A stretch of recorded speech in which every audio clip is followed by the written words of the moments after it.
name is Chris Shutlz, and I own the Porch craft beer and wine shop in Key West. And you have co-owner? Yeah, co-owner of it. Sorry, co-owner of my buddies Keith and Jamil. We all three of us own this joint. So. Cool. Can you tell me a little about the Key West beer scene? What's it like down here? The Key West beer scene is getting a lot better. It had been lacking for quite a while, and the three of us had always talked about there wasn't a place we enjoyed going out to have beers and drink. Not that we didn't like the bars or anything here. Everything was fun, but nothing was really to what we wanted to drink. So we decided to go and try and open something to do what we would dig, and hopefully other people would too. And they have. So that's pretty cool. Have you been a craft beer person for a while, or how did that kind of? The craft. I was. You know what? I was before I moved to Key West. I really was into it. And then when I moved to Key West, I moved here 11 years ago, and I would go out and ask for anything from a fat tire to a Summit to a Rogue, and nobody would have anything ever. So I kind of got off, and you're kind of a victim to your surroundings sometimes. So I didn't drink anything good for years, and then once a distributor made a lot of these beers available again down here, which was about 18 months ago. Fresh beer out of Miami started coming here, and that provided the opportunity to get back into it. Right. It was difficult to be into it when you couldn't get it, So ever since they've been able to come, I've been stoked. So. And can you talk about why do you think Key West didn't have a good beer scene?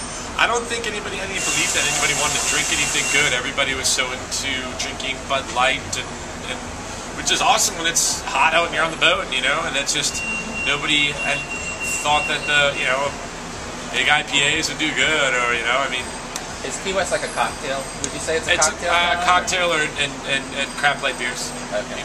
But since we've opened up a lot of eyes to a lot of stuff, and people have really changed their minds. Good people that used to drink Bud Lights, which, started with Magic Cat and are moving into, even drinking some big stouts or hop slam from Bell's, and that's done really good. Anything Dogfish is slaying for us. Cool. People are learning and digging it. So yeah, and so you mentioned it came about just because you guys had sort of a want for craft beer. We wanted a good bar with good beer and good wine. We just wanted like a fun place to hang out. It wasn't just we wanted to make a good beer place or a good wine place. We just wanted a good place to go to that was fun and comfortable and accessible to people and provided a way to serve good stuff, just drink good stuff and hang out with good people. That was pretty much the key. And then once we didn't actually think it would do this good and people would be that into it, and they really have. So actually the thing that customers have really pushed the level of our inventory to a greater thing, because they'd ask for so much more and get excited when we do stuff. So we really try to bring in anything that we can, and that's because they are asking for it. And that leads into what I was going to ask you about the reception from people. Has the reception been from? You said it's been good, but like from locals versus tourists, have you noticed a different reception? Or? We're probably about 80% local, okay. And they all feel.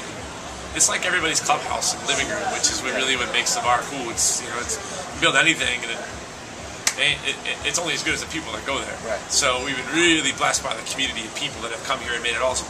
And then as far as the tourists go, we've been really lucky. A lot of the beer heads and wine heads get a huge wine selection. The people that love good wine and good beer search us out online and find us through Yelp, Facebook, Beer Advocate, and Twitter and things like that, and they come here for it. A lot of times when the cruise ships come in, who would think a cruise ship industry would do good for you? Man, you have 5,000 people on a cruise ship, 20 of them love good beer. Right. I tell you what, man, at 11 o'clock in the morning, they're here going, man, do you have, what do you got, dude? They're hitting it. So so we've just, I don't know if I'm answering your question now, that's perfect, yeah. But yeah, it's just, anybody that finds us is cool. I think that's the great thing about craft beer, is that it just, the people who dig craft beer are usually pretty fucking cool. Yeah. And so our tourists or our visitors have been just awesome people. Cool. They fit in. Shoot, you've been hanging out with a bunch of locals all day, and it's just it's just good people. That's it. Comfortable. Yeah. For sure. I noticed you guys had the event last night. Yeah. The Big Boy tasting. Yeah, we tasted all of 15 different Big Boys. the big bottles, right? 22s and up. And then, what kind of education? And it seems, I mean, that was an educational event. For, I'm sure I opened a lot of eyes for a lot of people who haven't tasted a lot of those beers. Yeah, a lot of people have been afraid of trying to like spend the money to buy some of these big bottles they've never heard of or could taste, and so that was, we wanted to give people the opportunity to try things they wouldn't normally do. And now, it's amazing how the reception was great. I would never have bought that. Now I will. And, we also have been trying. We've only been open 8 months, and it's been just a zoo. 8 month anniversary. It's today's our 8 month anniversary. Yeah, on St. Patrick's Day. Yeah, gotta love that, man. God bless the Irish. So we wanted to do a beer school, and that's something we're still trying to put together. Is to do more monthly events of tastings and beers and get it's funny, people. I didn't understand what a lot of things meant. I didn't understand what high gravity meant. I didn't understand what, really what an IPA was. I know it sounds silly, but I know I like it, but I didn't know what it came from or why. So we've been trying to do our research on that and know as much as we can and teaching people more about it. And, shit, beer's like a fucking iceberg. You get to you see the tip of it and you're like, oh, I know beer. And then the more you dig, the more you're like, oh, man, I don't know shit, Yeah. So as much as we try to educate ourselves, we try and pass it down. And a lot of times the customers educate us because they know more than I do, I'll tell you that. That's cool.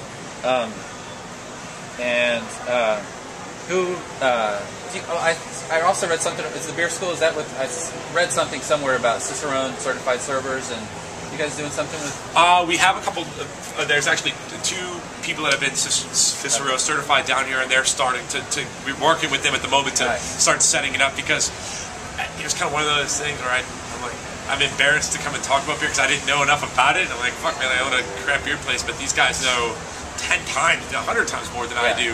So now we're kind of working with them in order to provide that education. And we're in a tourist town, so we're in a huge busy season. So once the season kind of tapers down a little bit is when we'll start bringing that back up. So. How do you guys pick your beers? What do you select? We pick our beers out of availability. At first we were like, oh, we want this, we want that, we won't get this, we won't get that. Now we just sit with our distributor and on Tuesdays we just basically ask Keith, who chooses majority of the beers, is like, what do you have? And we try and get anything new and whatever is new and weird and strange, we buy it and try it, and they know that we'll take anything because there's a customer for it and we're going to try it. So we just try and get anything. Whatever can be brought down to Key West, which isn't everything, but we try anything that we can get, we put out. So that's how we choose it. Are there particular challenges to the location for getting it? We can't get it. We're very lucky with the distributors that come here, especially Fresh Beer Brown out of Miami. They provide probably 80% of our beer, but we're missing out on a lot. So there's a lot of stuff I would love to get in Florida that we just don't get, or even in Key West that we can't get. A lot of the more world beers, on the your deliriums and stuff of that nature. You can't get it down here. So well, it's a great selection compared to Tennessee. I mean it's you get a lot of cool stuff that we don't get there. What's do you know anything about the homebrewing scene around here? Homebrewing scene's actually pretty. I didn't know until we opened. Until we opened up, I had no clue there was one. And when we did, it's kind of brought this weird crew of awesome brewers that come around, and they, there's a few guys down here that just kick ass. There's a festival in September where a lot of the heads from around the country here, and they all were into one of the local guys' beer, Jim. He made just amazing stuff. So the scene down here is pretty flourished, as I was surprised. I had no clue. They all hang out. They're called, I'm going to screw the name up here. I'm sorry, y'all. It's like the Bubba Brewers Club. But there's a bunch of them, and they all just, John and Jim and the crew make a lot of really good stuff. And yeah, it's pretty cool. Tell me a little about the space that you guys are in. We are in the Porter Mansion, which is built in 1838. It's a National Historic home. Was in the same family for 7 generations, the Porters.